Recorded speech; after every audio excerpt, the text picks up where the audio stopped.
علی بھائی، کیا انبیاء کرام کو تمام انسانوں یعنی حضرت آدم سے لے کر قیامت سے پہلے آخری آنے والے مسلمانوں میں سب سے زیادہ تکلیفیں آتی ہیں جو حدیث نمبر 4023 میں آیا ہے؟ جی، یہ حدیث میں نے کئی دفعہ بیان کی ہے. یہ حدیث جامعہ ترمذی میں موجود ہے، سنن ابن ماجہ میں بھی ہے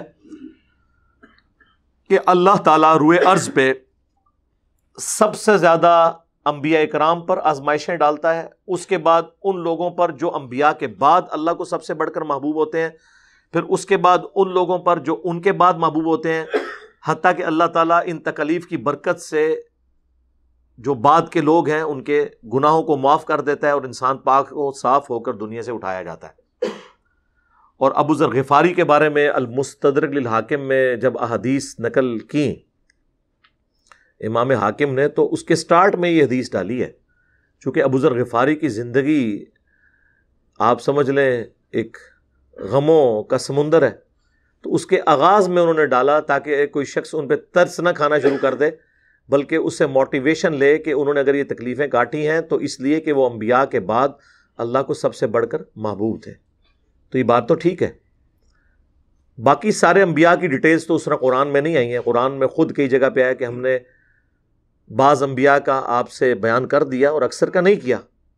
تو جن کا بیان نہیں ہوا تو اس کا یہ مطلب نہیں کہ انہیں تکلیفیں نہیں آئی ہیں، یا جن کی تکلیفوں کا ذکر نہیں ہوا تو ان کو تکلیفیں نہیں آئی ہیں. آئی ہیں. مجھے بتائیں، حضرت ابراہیم علیہ السلام جیسی تکلیف کسی پہ آئی ہیں؟ اس لیے اللہ تعالیٰ نے فرمایا کہ جب جب ابراہیم کو آزمایا اس کے رب نے سورۃ البقرہ میں، تو وہ پورا اترا آزمائش میں.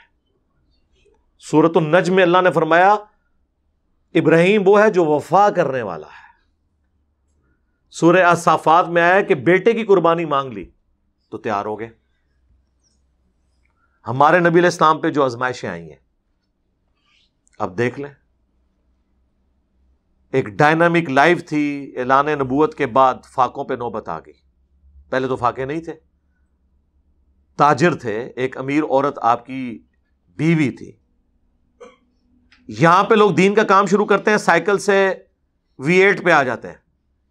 ہمارے پیغمبر نے دین کی دعوت شروع کی تو فاقوں پہ آ گئے. بخاری مسلم دونوں میں ہے. اما عائشہ کہتی ہیں بعض اوقات 1 مہینہ، بعض اوقات 2، بعض اوقات 3 مہینے تک ہمارے گھر میں چولہا نہیں جلتا تھا. 2 کالی چیزوں کھجور اور پانی کے اوپر گزارا ہوتا تھا، اور وہ بھی ٹنو ٹن نہیں، بس 2 کھجوریں صبح، 2 شام کے وقت، 1 میٹھا پانی کا پیالہ صبح، 1 شام کے وقت، کیونکہ پیالہ بھی تو دور سے بھر کے لانا پڑتا تھا نا میٹھا پانی. تو پیغمبروں کی زندگی تو زہد میں گزری ہے. وہ بخاری مسلم میں وہ جو لمبی حدیث ہے جو نبی علیہ السلام اپنی بیویوں سے ناراض ہو گئے تھے، ایلا کیا تھا 1 مہینے کے لیے، گھر کی چھت پہ شفٹ ہوئے، سیدنا عمر ملنے گئے تو نبی علیہ السلام کے اوپر کرتا بھی نہیں تھا، صرف تامت تھی، اور آپ ایک کھجور کی چٹائی پہ لیٹے ہوئے تھے. اٹھے تو کمر مبارک پہ چٹائی کے نشان تھے. سیدنا عمر نے رونا شروع کر دیا. اللہ کے رسول صلی اللہ علیہ وآلہ وسلم کیسر و کسرا دنیا کے مزے لوٹ رہے ہیں اور آپ اللہ کے پیغمبر ہو کے آپ کی یہ حالت ہے. تو آپ نے فرمایا اے عمر، لگتا ہے کہ دنیا کی حقیقت ابھی بھی تجھ پہ نہیں کھلی. کیا تو اس پہ راضی نہیں ہے کہ کیسر و کسرا یعنی رومنز اور پرشینز کے جو حاکم ہیں، بادشاہ ہیں، وہ دنیا کے مزے لوٹیں اور ہم آخرت کی سعادت؟ حضرت عمر کو جب یہ بات نبی علیہ السلام کہہ رہے تھے کہ لگتا ہے ابھی بھی دنیا کی حقیقت تم پہ نہیں کھلی، تو بعد والے لوگ تو پھر کسی کھاتے میں نہیں ہے. لیکن پھر جناب حضرت عمر کی پھر ایسی حقیقت کھلی دنیا کی ان پہ، نہ حرام کھایا نہ کسی کو کھانے دیے. حضرت ابو بکر کی للہیت آپ دیکھیں، پوری زندگی جس بندے کی وجہ سے حضرت ابو بکر کو ذہنی ٹینشن رہی ہے وہ حضرت عمر ہے. آپ جتنی احادیث اٹھا کے دیکھیں، حضرت ابو بکر کے ساتھ ہمیشہ اختلاف رائے حضرت عمر نے کیا ہے. وہ بخاری مسلم میں نہیں آتا؟ صحیح بخاری میں وہ مشہور حدیث ہے جس پہ وہ آیات نازل ہوئی تھی، لا ترفعوا اصواتکم فوق صوت النبی. وہاں پہ حضرت ابو بکر نے مشورہ دیا یا رسول اللہ فلاں قبیلے کا امیر فلاں کو مقرر کریں، کیونکہ وہ نیو مسلم قبیلہ تھا. نبی علیہ السلام کی عادت تھی کہ آپ کوئی بھی نیو مسلم ہوتا تھا نا، اس قبیلے کا ایک امیر مقرر کرتے تھے تاکہ بعد میں اس سے کمیونیکیٹ کر کے تو قبیلے تک بات پہنچے. حضرت عمر نے کہا نہیں یا رسول اللہ فلاں بندہ زیادہ بہتر ہے. اس پہ حضرت بکر نے کہا کہ تم ہمیشہ میری بات کی مخالفت کرتے ہو. بس اسی چپکلش میں آوازیں بلند ہوئیں، لیکن آوازیں وہاں بلند ہوئیں جو اس کائنات میں اللہ کے بعد سب سے رسپیکٹیبل پرسنالٹی، محمد رسول اللہ صلی اللہ علیہ وآلہ وسلم.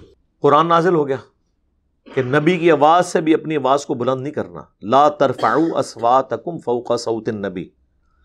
اور اگر تم نے اپنی آواز کو نبی کی آواز سے بلند کیا تو تمہارے اعمال برباد کر دیے جائیں گے اور تمہیں خبر بھی نہیں ہوگی. اور ان سے ایسے گفتگو نہیں کرنی جس طرح تم آپس میں کرتے ہو. یہ نہ ہو کہ ابو بکر عمر یہ سمجھ لیں کہ یہ تو ہمارا داماد ہے اور بچوں کی جگہ ہوتا ہے داماد. نہ وہ اللہ کے رسول ہیں. ہاں جی. اما عائشہ نے کبھی نہیں کہا کہ میرے خاوند نے فرمایا. کیا کہا؟ قال رسول اللہ. سیدہ فاطمہ نے یہ نہیں کہا کہ میرے ابا جی فرماتے تھے، نہیں، قال رسول اللہ صلی اللہ علیہ وآلہ وسلم.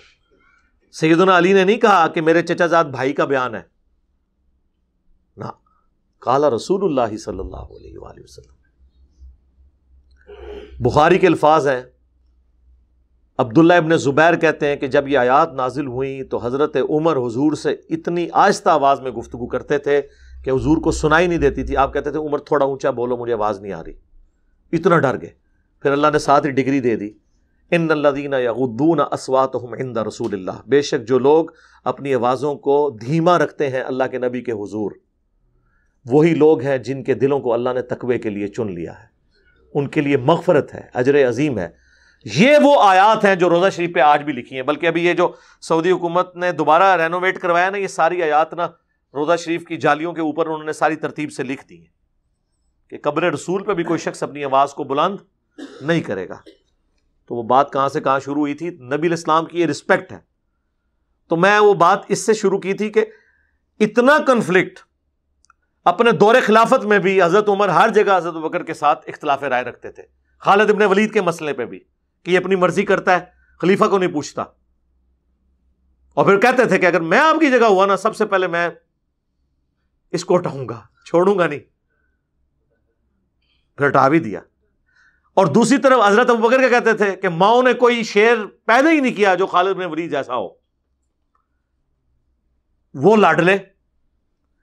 لیکن یہ سارے کنفلکٹس کے باوجود ہونا تو یہ چاہیے تھا کہ جب حضرت ابوبکر پہ بیماری آئی تو کسی اور بندے کو تو خلیفہ نامزد کرتے، عمر کو نہ بناتے. ایک بندے کو یار ایک نیگیٹو سائیکالوجی ڈیولپ ہو جاتی ہے کہ تو ہر مسئلے میرا اختلاف کیتا ہے، ہوں میری واری آئی ہے نا تو میں اپنی مرضی کا بندہ نامینیٹ کراں گا. سارے صحابہ سے مشورہ کیا، حضرت عمر سے نہیں کیا. اور اینڈ پہ کہا کہ میں عمر کو نامینیٹ کرتا ہوں. قبول ہے. پہلے تو سارے کہہ رہے تھے، جیسے ہمیں لوگ کہتے ہیں کہ جنہیں سب کو کام دسو دین دا بڑا شوق ہے کرنے دا، کام دسنے دوبارہ کال ہی نہیں آتی. اے جی انگریزی ترجمہ کرنا کرو، اے جی لکھنا ہے لکھو. تو وہ شروع میں جوش چڑھتا ہے. جب حضرت ابوبکر نے نامینیٹ کیا کہ یہ ہے بندہ، کیونکہ یہ مشورے سے ہوا ہے، یہ ڈکٹیٹرشپ نہیں تھی. سارے صحابہ سے، اس وقت قبائل کے سردار سے ہی پوچھا جاتا تھا نا. سارے قبیلوں کے سردار جب کہہ رہے ہیں کہ عمر کو بنا دیں، یہ نہیں کہا، یہ کہا کہ آپ ہمارے خیر خواہ ہیں، آپ جس کو بھی بنا دیں.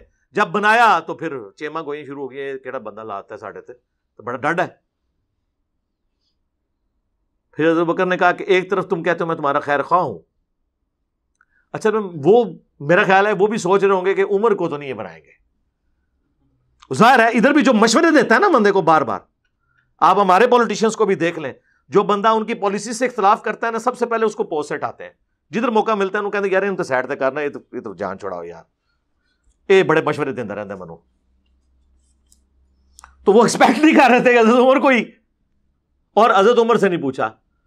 حضرت عمر ناراض ہو کے آپ نے مجھ سے پوچھے بغیر نامینیٹ کر دیا ہے. تو حضرت ابوبکر نے کہا مجھے اگر یہ بات پتہ ہوتی نا، میرے علم میں کہیں یہ بات کونے میں بھی ہوتی نا کہ تم خلافت کی خواہش رکھتے ہو، تو میں تمہیں نامینیٹ ہی نہ کرتا. مجھے پتا تھا میں تمہیں پوچھوں گا اور تم انکار کرو گے. بہرحال اب یہ میں نے نامینیٹ کر دی ہے. اور پہلی نصیحت کی اتق اللہ یا عمر، اے عمر اللہ سے ڈرنا.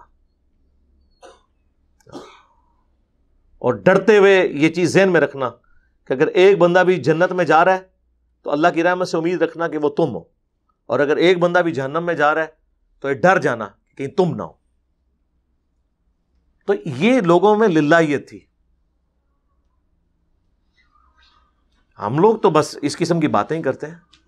تکلیفیں جن لوگوں نے اٹھائی ہیں نا جی، ان کے نام آج تک زندہ ہیں، رضی اللہ عنہ ہم انہیں کہتے ہیں، علیہ السلام کہتے ہیں.